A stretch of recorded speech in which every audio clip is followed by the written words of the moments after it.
तो गाइस आज हम बात करने वाले हैं मैनेजर किम के चैप्टर नंबर 8 के बारे में। और आप चाहो तो मेरे चैनल को भी सब्सक्राइब कर सकते हो अगर आपको क्वालिटी एक्सप्लेनेशन देखना अच्छा लगता है। तो खैर पिछली वीडियो में हमने देखा था जो ग्राउंड हॉग स्पेशल पुलिस वाला होता है वो मैनेजर किम लोगों की गाड़ी को ठोक देता है जिससे कि मैनेजर किम की गाड़ी पलट जाती है और ग्राउंड हॉग गाड़ी की तरफ गन तानते हुए कहता है, बाहर आ जाओ, भागने की कोशिश मत करना। कोड 66 तू जानता है मैं लीगली तुझे शूट कर सकता हूँ, मुझे इस बात की पूरी परमिशन है कि मैं कुछ भी कर सकता हूँ। लेकिन इतने में ही गाड़ी के अंदर से हांशु शियोंग बाहर आता है जिसको देख के ग्राउंड हॉग कहता है, आखिर ये सब क्या है?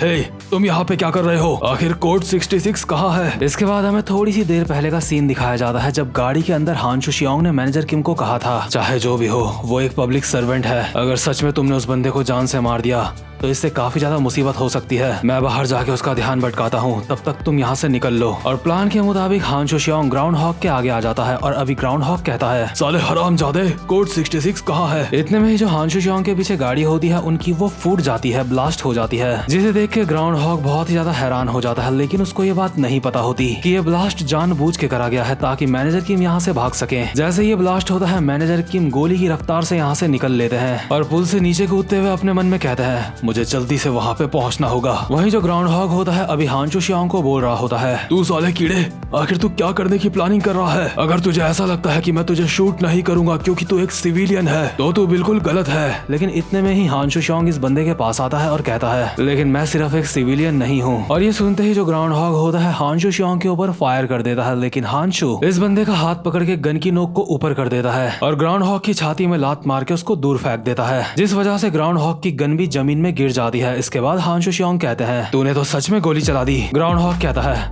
पहली गोली मैंने सिर्फ वार्निंग के लिए चलाई थी। और इसके बाद ग्राउंड हॉग सच में गोलियों की बारिश कर देता है हांशु शियोंग के ऊपर। बट हांशु शियोंग इतना ज्यादा फास्ट होता है कि वो ग्राउंड हॉग की सारी गोलियों से बच रहा होता है। ग्राउंड हॉग अभी चाह के भी हांशु शियोंग के ऊपर गोली नहीं मार पा रहा होता। इसके बाद हांशु शियोंग अपनी कमर के पीछे से गन की मैगजीन निकालता है और कहता है, हांशु शियोंग, मुझे लगता है तेरी लातें पहले से काफी ज्यादा कमजोर हो चुकी है। मैंने सुना है बहुत समय पहले तूने अपनी लात से एक बहुत बड़े पत्थर को तोड़ा था। और जैसे ही गन की मैगजीन लगा के ये बंदा दोबारा से हांशु के ऊपर फायरिंग करने सोच रहा होता है, इतने में ही इसके सामने से हांशु शियोंग गायब हो जाता है, जो देख के ग्राउंड हॉग काफी ज्यादा हैरान होता है। लेकिन ग्राउंड हॉग को नहीं पता होता है कि हांशु शियोंग उसके बिल्कुल ऊपर आ चुके हैं जंप करके। और ऊपर से अचानक से ग्राउंड हॉग के पड़ती है एक लात। ग्राउंड हॉग जैसे तैसे खुद को संभाल के गन से फायर करने वाला होता है हांशु शियोंग के ऊपर, लेकिन ग्राउंड हॉग के हाथ में एक और लात पड़ती है जिस वजह से उसके हाथ से गन छूट जाती है। ग्राउंड हॉग को बिल्कुल भी अंदाजा नहीं होता कि हांशु शियोंग की लातें इतनी ज्यादा खतरनाक है। हांशु शियोंग कहते हैं, क्यों हैरान हो गया? मैंने सबसे पहले जो तेरे किक मारी थी वो भी सिर्फ वार्निंग के लिए थी, वो सीरियसली मैंने नहीं मारी थी। और मुझे लगता है हांशु शियोंग अब भी इस बंदे के सीरियसली किक्स नहीं मार रहे हैं। तो खैर अभी ग्राउंड हॉग अचानक से उसकी कमर के पीछे से उसका चाकू निकालता है और हांशु शियोंग के मार देता है, लेकिन हांशु शियोंग इस बंदे का हाथ पकड़ लेते हैं। ग्राउंड हॉग अपनी बहुत ज्यादा जान लगा रहा होता है चाकू को हांशु शियोंग को मारने के लिए, लेकिन इतने में ही हांशु शियोंग एक लात मारते हैं इसकी छाती में और इसके बाद लगातार इसके काफी सारी लातें बजा देते हैं और लास्ट में इसके एक उड़ती हुई लात मार के इसको पीछे कर देते हैं। कमाल की बात यह होती है कि इतनी सारी लातें खाने के बावजूद भी अभी तक ग्राउंड हॉग अपनी जगह पे खड़ा होता है और हाँफ रहा होता है। इतने में ही हम देखते हैं यहाँ पे ग्राउंड हॉग के साथ के और बंदे भी आ चुके होते हैं और आपस में वो सारे के सारे लोग बोल रहे होते हैं, क्या तुम्हें पूरा यकीन है वो यहीं पे हैं? जी सर, मुझे यकीन है, मुझे लगता है वो यहाँ पे मुजरिम को पकड़ने की कोशिश कर रहे हैं। और ये बंदे चिल्लाते हुए ग्राउंड हॉग को कहते हैं, डायरेक्टर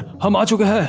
ग्राउंड हॉग कहता है, बेवकूफ, मैंने तुम्हें कहा था सायरन बंद करके आना। इतने में ही जो हांशु शियोंग होते हैं एक अलग ही फाइटिंग पोजीशन में आ जाते हैं, जिसको देख के ग्राउंड हॉग कहता है, आखिर तुम्हें क्या कर रहे हो? हांशु शियोंग कहते हैं, आखिरी हमले की तैयारी, ये सब कुछ करने के लिए अब मेरे पास ज्यादा वक्त नहीं है। ग्राउंड हॉग कहता है, तू हरामजादे। इतने में ही हांशु शियोंग बहुत ही दूर से उछलते हुए आते हैं ग्राउंड हॉग के ऊपर लात मारने के लिए, लेकिन क्योंकि अभी हांशु शियोंग ग्राउंड हॉग से काफी ज्यादा दूर होते हैं इसलिए ग्राउंड हॉग अपने मन में बोल रहा होता है, क्या उछल के राउंड किक, और वो भी इतनी दूरी से? नहीं, इतनी दूर से उसकी किक मुझ तक नहीं पहुंच सकती है, चाहे मैं इस बारे में कितना भी सोच लूं, लेकिन इतनी दूरी से कोई भी इंसान यहाँ तक अपनी लात को नहीं पहुंचा सकता। लगता है इस बंदे ने गलती कर दी है मेरे ऊपर उछल के लात मार के, इसकी लात मुझ तक नहीं पहुंच पाएगी। लेकिन ये क्या, ये हवा में एक स्पिन कर चुका है, 2 स्पिन, ये क्या 3 स्पिन। और यार हांशु शियोंग अपनी एक ही जंप में ग्राउंड हॉग तक बस पहुंचने ही वाले होते हैं और ग्राउंड हॉग धीरे धीरे पीछे हट रहा होता है, क्योंकि अब उसको भी समझ आ चुका होता है कि अब उसके लात तो पड़ने ही वाली है। इसलिए ग्राउंड हॉग पीछे हटते हुए अपने मन में कहता है, ये एक प्योर टैलेंट है, ऐसा टैलेंट जिसे मेहनत करके हासिल नहीं किया जा सकता। ये एक कमाल का टैलेंट है जिसका कोई भी तोड़ नहीं। ये कोई 3 स्पिन किक नहीं थी, ये 1440 डिग्री के 4 रोटेशन थे। और हान शुशियोंग सीधा घुमा के लात मारते हैं ग्राउंड हॉग के मुंह पे, जिससे हान शुशियोंग और ग्राउंड हॉग दोनों ही पुल से नीचे गिरने लगते हैं पानी में। और बाकी के पुलिस वाले यहाँ पे आ रहे होते हैं और चिल्ला के कहते हैं डायरेक्टर। जहाँ हान शुशियोंग ग्राउंड हॉग को निपटा रहा होता है, वहीं हम दूसरी तरफ देखते हैं जो मैनेजर किम होते हैं वो व्हाइट BMW तक पहुंच चुके होते हैं। मैनेजर किम इस BMW को देख के कहते हैं व्हाइट BMW, मैंने ये ढूंढ ली। साथ ही साथ में मैनेजर किम को जमीन में कुछ खून के धब्बे भी दिखाई दे रहे होते हैं, जो कि ऑब्वियसली उनके लिए सुराग है मिंजी तक पहुंचने का। वहीं दूसरी तरफ हम देखते हैं फ्रीजर रूम के अंदर का सीन, जहां पे मिंजी तो बैग के अंदर पड़ी हुई होती है और साथ ही साथ में पुलिस वाला भी मरा हुआ पड़ा होता है। मिंजी जैसे तैसे करके बैग के अंदर से बाहर आती है और अभी इस फ्रीजर रूम के दरवाजे को खोलने की कोशिश कर रही होती है, लेकिन ये दरवाजा बाहर से बंद होता है। मिंजी अंदर से जोर जोर से इस दरवाजे में मार रही होती है और कहती है हे, क्या कोई वहाँ पे है? प्लीज मेरी मदद करो। हे, क्या कोई है? प्लीज प्लीज मुझे बचाओ। मिंजी बहुत ज्यादा कोशिश करती है लेकिन ये दरवाजा नहीं खुलता और मिंजी थक हार के एक कोने में बैठ जाती है। और क्योंकि ये एक फ्रीजर रूम होता है, इस वजह से मिंजी को यहाँ पे काफी ज्यादा ठंड भी लग रही होती है और मिंजी खुद से कहती है यहाँ पे काफी ज्यादा ठंड है।